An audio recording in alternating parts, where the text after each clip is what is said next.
자, 이제 이번 시간에는 319페이지에 15번 문제부터 풀이를 하도록 하겠습니다.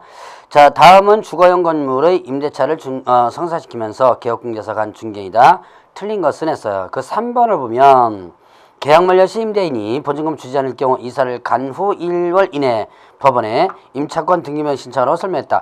자, 임차권 등기명령 신청은 이사를 가기 전에 한 것이 원칙입니다. 물론 이사를 간 후에 해도 돼요. 그러나 문제는 뭐냐면 이사를 가기 전에 해야지만 계약력이 유지되면서 임차권 등기가 끝나고 유지가 되고 계속 유지가 된 상태에서 나갈 수 있습니다. 근데 이사를 가는 순간에 계약력이 없어지고 그 뒤에 만약에 임차권 등기를 하게 되면 새롭게 새롭게 계약력이 발생됩니다. 임차권 등기를 시점에서. 그래서 이사를 가기 전에 하라라고 해줘야지면 되죠. 자, 16번에 개업공개사의 주택임대차 중개와 관련한 설명으로 틀린 것을 했는데요. 자, 2번을 보면 임차인이 임대인과 합의하여 2년 미만의 기간을 정하여 임대차 기간을 약정한 경우 임차인은 그 약정 기일에 임대차 기간이 종료했음을 주장할 수 없다. 자, 이 미만 기간을 일단 약정했죠. 그럼 임차인 같은 경우는 어떻게 돼요? 임차인 같은 경우는 일단은 2년 미만의 기간을 주장할 수도 있고 그 다음에 또 2년을 주장할 수도 있죠. 그렇기 때문에 자, 2번이 틀렸다라고 볼 수 있는 거죠. 자, 이 17번 문제를 보죠. 개업공개사 갑은 주택임대차보호법의 보호를 받는 건물의 임대차 중개를 받고 중개인을 하였다. 자, 이에 관한 설명으로 옳은 것은 했는데요. 자, 1번에 갑은 서울에 있는 보증금 8천만 원의 주거용 건물에 대한 임대차를 중개하는 과정에서 등기상 증명서 확인 결과 2014년 2월 국민으로부터 1억 원의 근저당이 설정됨을 확인하고 임차인에게 주택이 경매되더라도 보증금 중 3,200만 원은 최우선으로 받을 수 있다고 설명했다. 지금 서울이죠. 서울 같은 경우는 어떻게 돼요? 3,200. 자, 얼마 이하에? 현재 2014년 1월 1일 이후에 한다면 어떻게 된다? 9,500 이하에 3,200. 그래서 1번이 일단 맞는 내용이죠. 이번에 갑은 주택임대차 계약이 하나여 주민으로 이전 신고하면 수행임차인의 경우 모든 금액의 최우선 변제를 받을 수 있다고 설명했다. 자, 모든 금액에 대해서라고 하면 틀리죠. 자, 일정 규모 이하의 보증금의 일정 금액만을 보증해 주는 거죠. 자, 그 다음에 3번에 금융기관 등이 우선 변제권을 취득한 임차인이 보증금 반환 채권을 계약으로 양수한 경우에 양수한 금액 범위 내에서 자, 우선 변제권을 승계한다라고 했는데요. 자, 여기서 보면 금융기관 등이 우선 변제권을 취득한 임차인의 보증금 반환 채권을 계약으로 양수한 경우에 그런데요. 자, 이때 보증금을 양수한 부분에서 대출해 줬을 경우면 해당이 되죠. 그래서 금융기관 등이 우선 변제권을 취득한 보증금에 대해서 그냥 계약으로 양수한 부분이 아니라 대출을 해줬을 경우에 일단 승계가 되죠. 그러니까 대출을 안 해주고 일단 물론 이제 대출과 관련된 부분에서 보증 반환 채권을 계약으로 양수하는 경우 하겠지만 대출을 안 해주고 양수하면 이거는 당연히 우선 변제권 승계하는 게 아니죠. 대출을 해줬을 때만 나타나는 부분이다 라고 볼 수가 있습니다. 자, 그 다음에 4번에 금융기관 등 우선 변제권을 행사하기 위해 임차인을 대리하거나 대리해서 임대차를 해지할 수 있다고 그랬는데요. 자, 일단 우선 변제권을 행사하기 위해서 임차인을 대리하거나 대리해서 임대차를 해지할 수 없다라고 했었죠. 자, 그 다음에 5번에 갑은 임대인과 임차인에게 계약한 1년 이내 보증금 인상할 수 없으나 1년이 지나면 12% 범위 내에서 보증금 인상할 수 있다 그러는데요. 자, 주택은 12%가 아니죠. 자, 5%죠, 5%. 자, 주택은 5%고 상가는 9% 이렇게 비율 이런 거 증액하는 비율들 기억을 해 놓으시기 바랍니다. 자, 그럼 18번에 대해서 문제를 풀어보도록 하겠습니다. 자, 일단 개업공개사가 상가 건물 임대차를 중개하면서 설명 내용 중 틀린 것은 했습니다. 자, 2번에 보면 대항력 갖춘 임차인이 관할구청에게 확정일자를 받은 경우에 임차 상가 건물이 경매되면 그 순위에 따라 보증금은 우선적으로 변제받을 수 있다. 자, 일단은 보죠. 대항력 갖춘 임차인이 관할구청장이 확정일자 받았습니다. 자, 이때 문제를 보니까 어떻게 돼요? 상가 건물 임대차죠. 그럼 확정일자를 어디서 받는 거예요? 상가에서는 확정일자는 구청이 아닌 어디서 받는다? 세무서에서 받는다. 시험 문제 몇 번 나왔던 것 중에 하나니까 문제 좀 기억을 해 놓으셔야지만 됩니다. 자, 19번 문제 보죠. 자, 이 개업공개사가 상가금 임대차보호법에 적용되는 상가금 임대차 계약을 중개하면서 임대인 갑과 임차인 을에게 설명한 내용 중 옳은 것은 했어요. 1번에 보면 자, 을이 3기의 차임을 연체시켜도 임대인에 대하여 계약 만료 6월에서 1일 전까지 계약갱신 요구할 수 있다. 자, 헷갈리면 안 됩니다. 1번 다시 한번 보시죠. 지금 여기서 계약갱신 요구를 거절할 수 있는 사유가 있죠. 거기에서 3기의 차임을 연체한 경우에 거절할 수 있다라고 했는데요. 그런데 이거는 임대 입장에서 거절할 수 있는 부분이지 임차인이 계약갱신 요구를 못하는 것은 아니에요. 그래서 할 수는 있는데 적법하게 거절할 수 있는 부분이죠. 그래서 1번은 맞는 내용입니다. 자, 2번에 보면 을이 소액임차인일 때 임대건물가액의 3분의 1 범위 안에서 보증금 중 일정액을 다른 담보물 건물주다 우선하여 변제받을 권리가 있다라고 했는데요. 3분의 1이 아니고 뭐죠? 2분의 1. 주택이나 상가나 모두 어떻게 된다? 2분의 1이 되죠. 자, 그러면 이제 3번에 보죠. 을은 소액임차인으로서 대항력을 갖추면 어떤 경우에도 소액보증금 전부를 최우선적으로 변제받을 수 있다는데요. 소액임차로 대항력을 갖춘 어떤 경우에도라고 했는데, 자, 소액임차인 같은 경우는 일단은 자, 일정 규모 이하의 보증금의 일정 금액을 받는 것이고, 그 다음에 또 저당권 설정이 어떻게 됐냐에 따라서 틀리고요. 자, 그 다음에 또 임차권 등기명령에 의해서 임차권 등기가 경유된 주택에 들어가면 또 최우선 배제 못 받는 그런 예외적인 부분들이 많습니다. 일단 어떤 경우 이렇게 하면 틀린 거죠.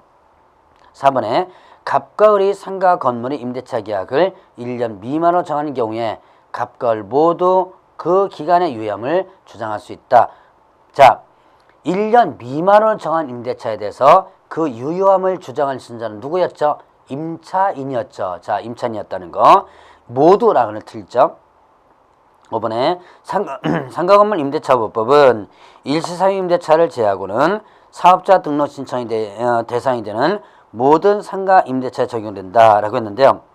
일시사유 임대차 제외되고 사업자 등록 신청이라 하더라도 일단은 일정 규모 이하의 보증금에만 적용되죠. 서울 4억, 그냥 과밀억정은 3억 이렇게 일정 규모 이하의 보증금에 적용되는데, 그러나 이렇게 일정 규모가 벗어나더라도 대항력이라든가 계약갱신 요구라든가 이런 규정들은 적용이 된다라고 하는 것도 이런 이제 유의를 해주시기 바랍니다. 자, 그러면 이제 20번 문제. 다음 중 임차인의 계약갱신 요구를 거절하시는 경우에 해당하는 것으로 틀린 것은 몇 개인가 라고 했는데요. 자, 거기 보죠. 기억해 보니까 2기의 차임이 아니고 몇 개 차임이에요? 3기 차임이죠. 자, 그 다음에 디귿 때 보세요. 임대인이 임차인에게 상당한 보상을 제공하는 경우인데요. 이때 자, 앞에 꼭 한마디가 들어가줘야 돼요. 서로 합의해서, 즉 쌍방 합의라는 말이 꼭 들어가줘야지만 됩니다. 그래서 디귿도 틀렸고요. 자, 그 다음에 시읒 부분에 보면 임대인이 계약 체결 시 미리 철거를 고지한 후 목적 건물의 전부 또는 일부를 철거하거나 재건축하기에 목적 건물의 점유 회복이 필요한 경우인데요. 자, 여기서 7번째였죠. 그 거절사 7번째인데요. 전부 또는 일부가 아니라 전부 또는 대부분 이렇게 해주면 되죠. 자, 그래서 시읒 부분도 틀린 부분이다. 자, 그러면 이제 틀린 것은 기역, 디귿, 시읒 이렇게 세 개죠. 자, 21번 개업공개사가 임대차 기간 1년 보증금 1억 원에 월세 3천만 원의 보초권으로 서울토피시 소재 상가 건물을 임차하려는 을에게 상담받고 설명한 내용 중 틀린 것을 했어요. 자, 기억에 이 조건으로 임대차하면 상가 임대차 보호법이 적용되고 월차임 10만 원 증액하더라도 계속 상가보호법 적용되어 동법을 보호받는다. 자, 일단은 여기서 임대차가 보증금 1억에 월차임 300입니다. 그러면 총 어떻게 돼요? 곱하기 100 하니까 3억에 1억 하니까 4억이죠. 10만 원을 증액하면 4억 1천이 되지만 자, 여기서 일단은 계약갱신 요구에서 갱신되거나 해서 보증금이 증액된다면 일단 상가보호법이 일단 계속 적용을 받게 됩니다. 자, 그래서 기억 부분은 일단 맞는 내용이고요. 자, 니은에 상가건물 임대차에 대한 등록사항에 대해서 이해관계인은 열람할 수 있으며 등록사항 등에 대한 현황서를 등기소장에게 제공해달라고 요청할 수도 있다. 자, 그러면 여기서 지금 현황서라든가 이것을 요청할 수 있습니다. 요청할 수 있는데 누구에게요? 등기소장이 아니라 자, 확정일자 받는 곳이 어디예요? 세무서죠. 그래서 세무서장에게라고 해주시면 됩니다. 이것에 이 조건을 임대차하면 최초 임대차 기간을 포함하여 5년이 보장될 수 있지만 노후 또는 훼손으로 인하여 안전사고 우려가 있는 임대인이 있더라도 임대인이 자, 그 건물을 재건축하기 위하여 철거하는 경우 상당한 보상을 제공하고 계약갱신을 거절할 수 있다. 자, 일단은 여기서 보죠. 지금 노후 훼손으로 인해서 안전사고 우려가 있을 때는요, 일단은 그냥 거절할 수 있어요. 상당한 보상 제공하고 거절이 아니라 그냥 거절할 수 있다라고 하는 거, 그걸 여러분 주의를 하시고요. 자, 리얼본 보죠. 이 조건은 임대차한 후 임대인의 동의를 얻어 전대차인 경우 전차인이 임차인에 대해서 계약갱신 요구를 할 수 있다. 자, 그래서 동의를 얻어서 전대차인 경우는 전차인은 누굴 대신해서 임차인 대신해서 할 수 있다는 얘기죠. 자, 그 다음에 이 조건 임대차한 후 임대인이 보증금은 증액하지 않고 월차임을 20만 원 증액하는 것은 상가건물 임대처분법상 증액 청구 기준을 초과하지 않으므로 허용된다. 자, 지금 20만 원을 임차하죠. 20만 원 증액하죠. 그러면 9% 범위 내죠. 그렇기 때문에 허용이 된다라고 볼 수 있죠. 그래서 일단은 틀린 것은 니은과 디귿 요 두 개가 틀린 것이다 라고 볼 수 있는 거예요. 자, 그 다음에 22번 보죠. 다음 개업공예사가 상가건물 임대차보호법에 적용되는지 여부를 의뢰인에게 설명하고 있다. 옳게 설명한 것은 했는데요. 1번에 부산광역시 경우 보증금 5천만 원에 월차임 200만 원이면 상가건물 임대차보호법 적용된다. 자, 광역시는 어떻게 돼요? 2억 4천이죠. 근데 계산해 보세요. 보니까 2억에다가 5천만 원 더하니까 2억 5천 적용되지 않죠. 자, 그 다음에 2번에 인천광역시 강화구의 경우 보증금 2천만 원에 월차임 200만 원이면 상가건물 임대차 적용된다. 강화구는 그 밖의 지역으로 들어가고요. 그 밖의 지역은 1억 8천입니다. 1억 8천 이하인데 보니까 2억 2천이죠. 적용되지 않죠. 자, 그 다음에 3번 서울특별시 경우 보증금 5천만 원에 월차임 300만 원에 임대차였으면 자, 뭡니까? 상가건물 임대차보호법이 적용된다고 설명했다. 자, 이제 3번 부분을 보면 자, 서울특별시의 경우에 보증금 5천만 원에 월차임 300만 원 임대차였으면 상가건물 임대차보호법이 적용된다 그랬는데요. 자, 그러려면 어떻게 돼요? 4억 이하에만 되죠. 근데 보니까 3억 3 곱하기 300 곱하기 100 하면 3억에 5천은 3억 5천이네요. 이것도 일단은 적용된다. 이 3번도 맞는 내용이 되겠네요. 자, 그다음에 4번에 보면 동차이나 향후의 사무실도 계약서에 확정일자를 받으면 상가보호법에 적용된다고 설명했다. 자, 동차이 향후에는요, 사업자 등록 신청 대상이 아니죠. 그렇기 때문에 일단 상가보호법이 적용되지 않는다. 자, 5번에 인천시 부평구의 경우 보증금 3천만 원에 월차임 250만 원이면 상가건물 임대차보호법이 적용된다 그랬는데요. 자, 인천광역시 같은 경우는 어떻게 된다? 과밀억자 원형이 되죠. 3억 이하니까 자, 곱하기 100 하면 2억 5천에다 3천 2억 8천이죠. 적용되죠. 자, 22번 문제도 3번과 5번이 답이네요. 자, 일단 요것도 답이 두 개네요. 22번도 몇 번과 몇 번? 3번, 5번 요거 두 개를 체크해 놓으시기 바랍니다. 자, 23번 문제를 보죠. 상가건물 임대차보호법에 대한 설명으로 틀린 것은 했어요. 자, 3번 보면 대항 요건을 갖추고 관할 동사무소에서 확정일자를 받은 임차인은 우선 변제 효력이 발생한다는데 자, 상가건물 임대차보호법에서 확정일자는 어디서 받는다? 동사무소가 아니고 어디예요? 이거는 일단 그 세무서죠. 자, 그 다음에 24번 다음 중 주택 및 상가건물 임대차에 있어서 차임 등의 증감 청구에 대한 설명으로 틀린 것은 했어요. 1번에 주택 및 상가건물 임대차보호법상 임대차 계약 또는 약정한 차임 등의 증액이 있은 후 1년 이내 증액을 청구하지 못하며 이는 재계약 시 적용되지 않는다. 자, 보죠. 지금 주택 상가건물 임대차보호법상 임대차 계약 또는 약정한 차임 등의 증액이 있은 후 1년 이내는 증액을 청구하지 못한다. 자, 일단은 재계약 시 어떻게 돼요? 자, 적용되지 않는다 그랬는데요. 자, 여기에서 보면 일단은 주택임대차는 적용되지 않아요. 그러나 상가건물 임대차보호법에서는 여러분들이 조심해야 될 부분이 있습니다. 이 증액제한이 일반적인 재계약은 적용되지 않지만 계약갱신 요구에 의한 재계약은 적용되는 거예요. 이 증액제한 9%가. 자, 그러니까 여러분들이 자, 주택임대차보호법에서는 일단 재계약은 적용되지 않는다라고 기억하시고요. 상가보호법에서는 어떻게 된다? 상가보호법에서는 이것은 일반적인 재계약은 적용되지 않지만 계약갱신 요구에 의한 재계약은 이 9%가 그대로 적용된다. 그러니까 재계약 시라고 하면 일단 틀리다라고 하는 거 그걸 여러분들이 주의를 해보시기 바랍니다. 자, 25번 문제를 보죠. 다음 주택임대차보호법과 상가금임대차보호법을 설명한 것이다. 옳은 것은 했습니다. 자, 그러면 이제 1번에 보죠. 주택임대차보호법은 소액사건심판법의 일부 규정이 적용되나 상가건물 임대차보호법은 적용되지 않는다 라고 했는데요. 자, 주임법, 상임법 모두 소액사건심판법의 규정을 적용을 받습니다. 둘 다 적용되고요. 이번에 두 번 모두 보증금을 월차율로 전환 시 10% 또는 한국은행 기준금리의 4배 중 낮은 금액을 적용한다 라고 했는데요.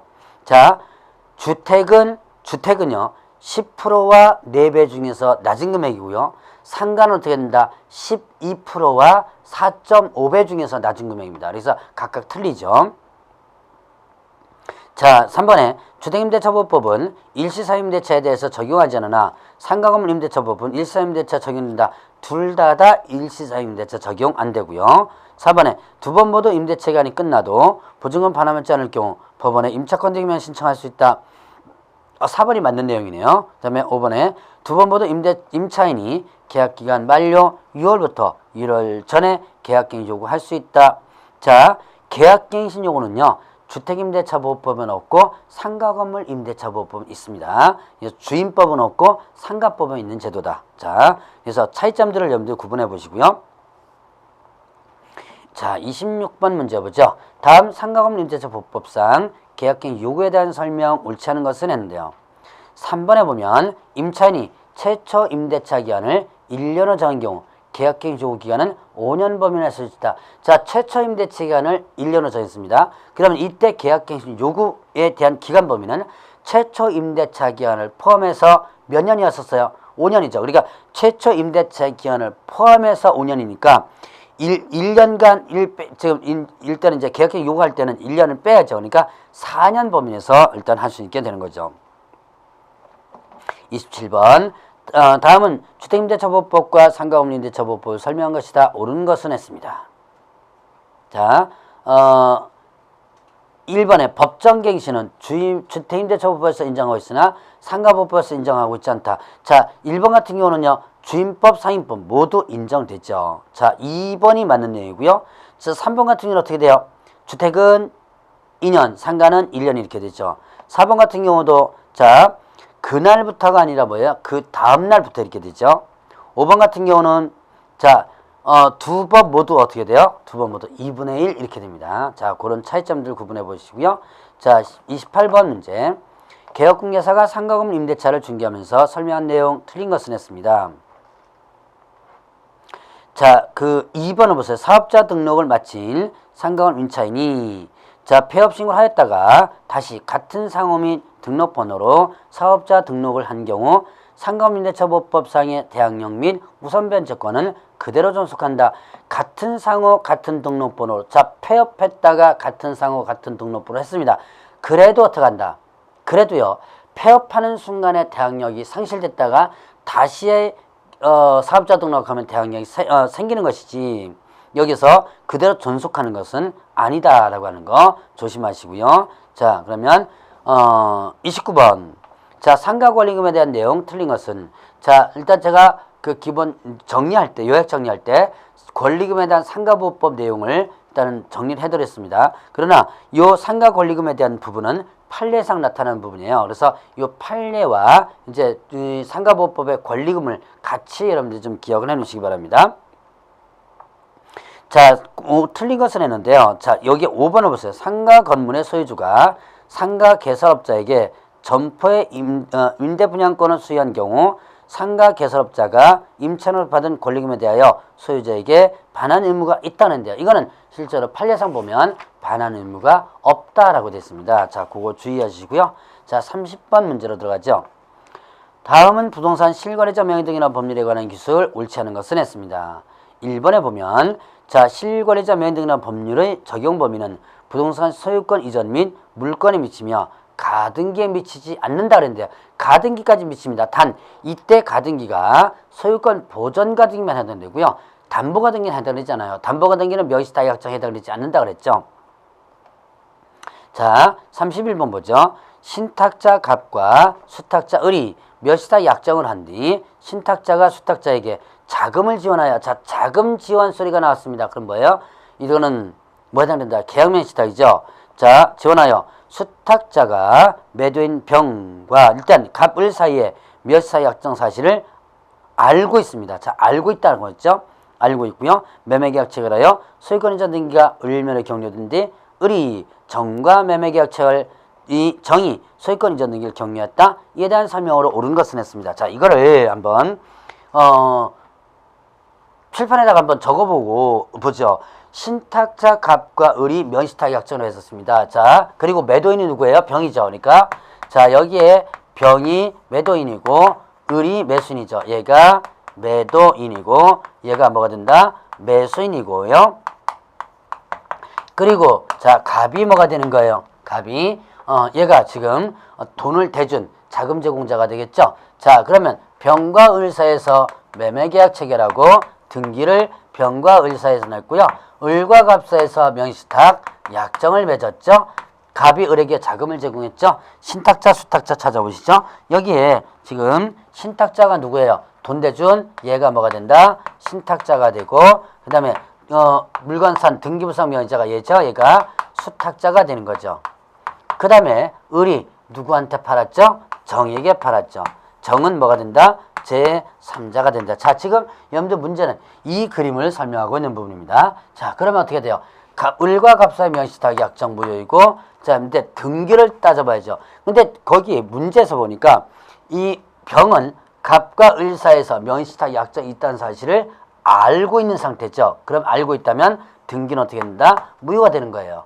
자, 등기가 무효되면 당연히 매매계약도 무효가 되고 자, 제3자에게 선의에게 불문하고 대항할 수 없다 그랬고요. 을은 횡령죄가 성립된다 안 된다? 안 된다 그랬죠. 자, 신탁자는 5년 이하 징역 또는 2억원의 벌금이고 수탁자는 3년 이하 징역 또는 1억 원의 벌금입니다. 자, 그러면 1번 보죠. 신탁자 갑과 을 간의 명시탁 약정은 무효이며 을 명의로 격리되는 소유권 이전 등기 효력도 무효이다. 자, 일단 왜냐? 알고 있기 때문에 무효가 되는 거죠. 그래서 1번이 맞아요. 이번에 수탁자 을과 매수인 정 간의 매매계약은 유효하고 정이 명시탁 사실을 알았다면 정은 소유권을 취득할 수 없다. 정이 알아도 취득할 수 있는 거죠. 알아도. 정명의로 격려된 소유권 이전 등기 효력은 유효하지만 신탁자 갑은 정의의 소유권을 주장할 수 있다.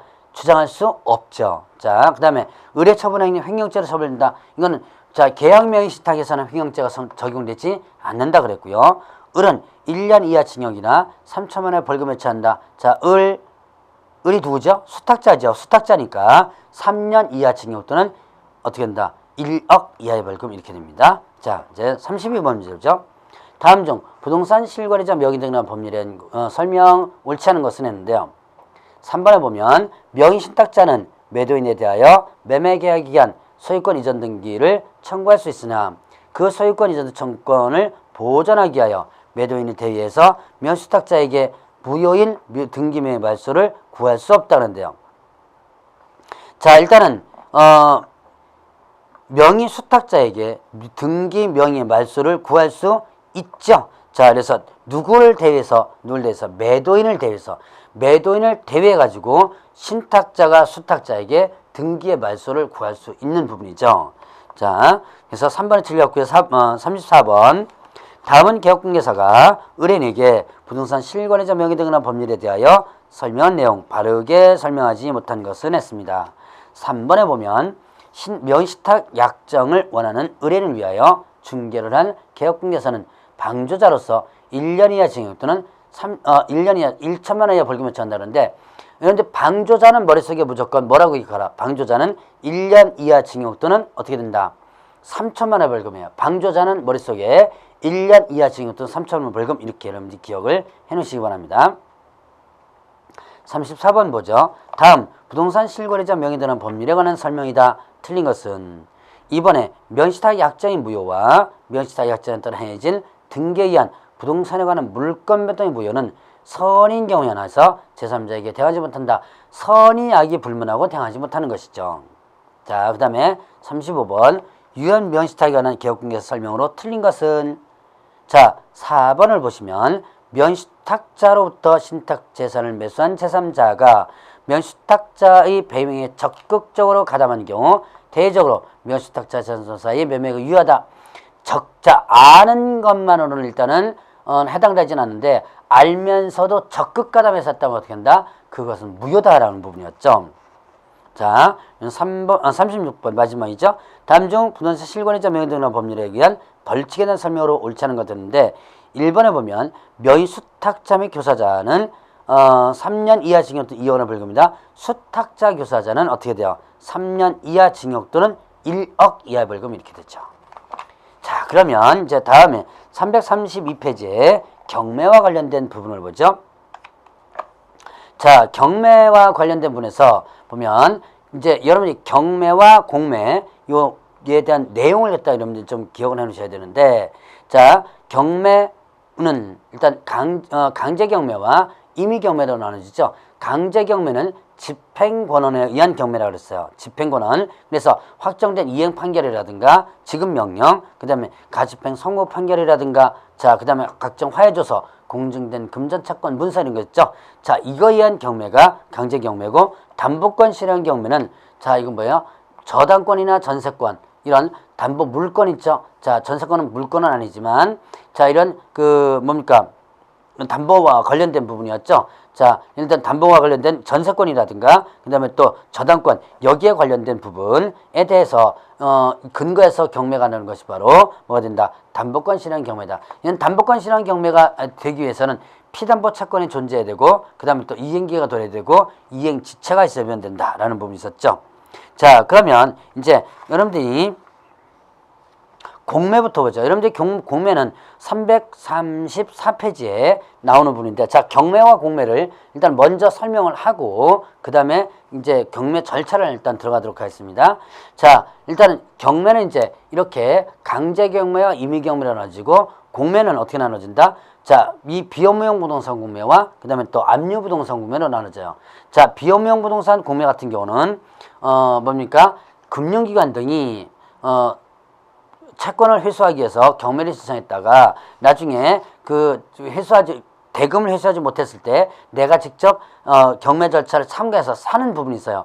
그렇게 해서 보유하고 있는 부분을 비업무용 부동산이라고 한다. 그래서 이 금융기관의 비업무용 부동산은 담보권 실행을 통해서 취득한 금융기관의 비업무용 부동산이 대부분입니다. 이걸 자산관리공사에 맡겨서 매각을 하게 되는데요. 자, 그러면 이런 비업무용 부동산은 일단 원칙적으로 일단은 그 뭐가 있다. 1, 2차 연속적으로 응찰하는 부분이 있고요. 그 다음에 유찰되었을 경우에 유찰계약, 즉 수의계약에 대한 제도가 있습니다. 그리고 자, 원칙적으로 명도책임이 자산관리공사에 있고요. 그 다음에 법원 경매 과정을 거쳐서 업무 부동산으로 관리가 좀 깨끗하다라는 부분이 있어요. 그리고 할부 구입이 가능하다라는 부분이 있고요. 자, 그 다음에 압류부동산 공매가 있죠. 압류부동산 공매는 국세징수법에 의한 공매인데 자, 압류부동산은 수의계약업소의 공매에 의해서만 이루어지고요. 대금 납부는 계약일로부터 60일 이내 잔금을 납부하도록 하고 있습니다. 자, 그 다음에 공매 절차는 국세징수법에 의해서 정하고 있고요. 자, 명대차에 본인이 했으면 권리분석이 좀 까다로운 그런 특징을 갖는다. 그래서 공매와 경매에 대한 기본적 개념 정도를 여러분들이 기억을 하고 넘어가시고요. 자, 그리고 이제 경매 절차는 332페이지인데 이거는 이제 다음 시간에 경매 절차를 한번 보도록 하겠습니다.